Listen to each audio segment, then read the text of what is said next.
আসসালামু আলাইকুম।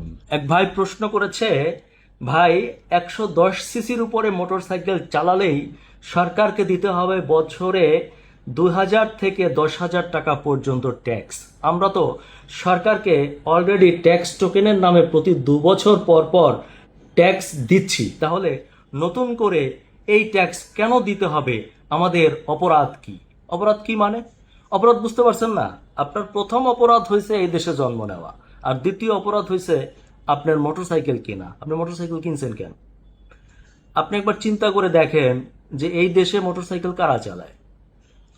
যারা নিম্নবিত্ত, নিম্ন মধ্যবিত্ত, তারা। কারণ মোটরসাইকেল দিয়ে কি হয়? মোটরসাইকেল দিয়ে অফিসে যায়, কোর্ট কাছারিতে যায়, সাংবাদিকরা দ্রুত দৌড়দৌড়ি করে, সাধারণ মানুষ একটু স্বস্তির জন্য দ্রুত জ্যাম এড়িয়ে চলার জন্য মোটরসাইকেল ব্যবহার করে।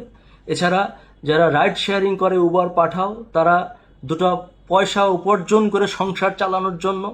কিছু ডেলিভারি বয় আছে যারা কষ্ট করে অন্যের খাবার নিয়ে যায় নিজের মোটরসাইকেল দিয়ে, তারা। এছাড়া বিভিন্ন প্রোডাক্ট যারা ডেলিভারি করে, তারা। এখন এরা কারা? এরা কেউ কি উচ্চবিত্ত? এরা কেউ কি গাড়ি চালায়? এরা তো নিম্নবিত্ত। তো নিম্নবিত্তরা ট্যাক্স দিবে না? নিম্নবিত্তদেরকে আরও কিভাবে ভিন্ন ভিন্ন উপায়ে ট্যাক্সের আওতায় আনা যায় সেরকম চিন্তা সবসময় করা হয়। এবং প্রত্যেকটা সরকারেই এরকম কিছু লোক থাকে যাদের কাজ হচ্ছে নতুন নতুন আইডিয়া খুঁজে বের করা, কিভাবে কোন আইডিয়ায় মানুষকে বাস দেওয়া যায় এবং কিভাবে অতিরিক্ত ট্যাক্স আদায় করা যায়। আমি একজন ঊর্ধ্বতন কর্মকর্তার সাথে কথা হচ্ছিল যে, ভাই, আমি জিজ্ঞেস করেছিলাম যে এই ট্যাক্সটা কেন কেন হবে না বলেন তো? বাংলাদেশে 110 সিসির উপরে মোটরসাইকেল আছে 35 লাখের উপরে। তাহলে এরা যদি প্রতি বছর ট্যাক্স দেয়, তাহলে বুঝেন কত টাকা রাজস্ব আয় হবে। দেখেন, একজন কর্মকর্তা চিন্তা করে যে কত টাকা রাজস্ব আয় হবে, অথচ একজন কর্মকর্তা কোনোদিনও বলতে পারে না যে এত এত রাজস্ব কোন কোন খাতে ব্যয় হবে। এই যে আমি রাজস্ব দিচ্ছি, এর বিনিময়ে আমি কি কি পাচ্ছি? তাছাড়া আমি একই রাজস্ব কেন 2 বার 3 বার দিব একটা দেশে?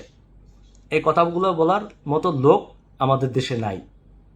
যার ফলে আপনারা গরিব যারা হয়েছেন তারা ট্যাক্স 1 বার না 2 বার 3 বার যদি বলে যে মাসে মাসে দিতে হবে, দিতে হবে। কারণ এছাড়া তো উপায় নাই কিছু। আপনি কি করবেন? একটা অরাজকতা হচ্ছে একটা সেক্টরে, এই যে নিম্নবিত্তের একটা সেক্টর যেটা দিয়ে মানুষ কইরা কাইটা খায়, হ্যাঁ, দুটো উপার্জন করে খায়, সেখানে ট্যাক্স বসাতে হবে। এই আইডিয়া কারা দেয়? এদেরকে খুঁজে বের করতে হবে। এরা কিন্তু বেসিক্যালি দেশের উন্নতি করে না, দেশের ক্ষতি করে, সরকারের ক্ষতি করে। এবং এদের কারণে সরকারের সাথে জনগণের একটা বিচ্ছিন্নতা তৈরি হয়। হ্যাঁ, জনগণ বিমুখ হয় সরকার থেকে, যারা এই আইডিয়াগুলো ডেভেলপ করে।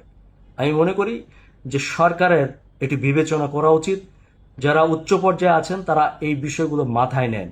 গরিবের কাছ থেকে 2 টাকা ট্যাক্স নেওয়া মানেই যে দেশের অনেক কিছু উন্নতি করে ফেললেন, সব কিছু হয়ে গেল, তা কিছু না।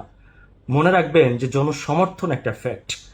জনগণের জন্য এমন কিছু করবেন না যেটি বোঝা হয়ে যায়, বার্ডেন হয়ে যায়। তাহলে অবশ্যই জনগণ রুখে দাঁড়াবে, প্রতিবাদ করবে।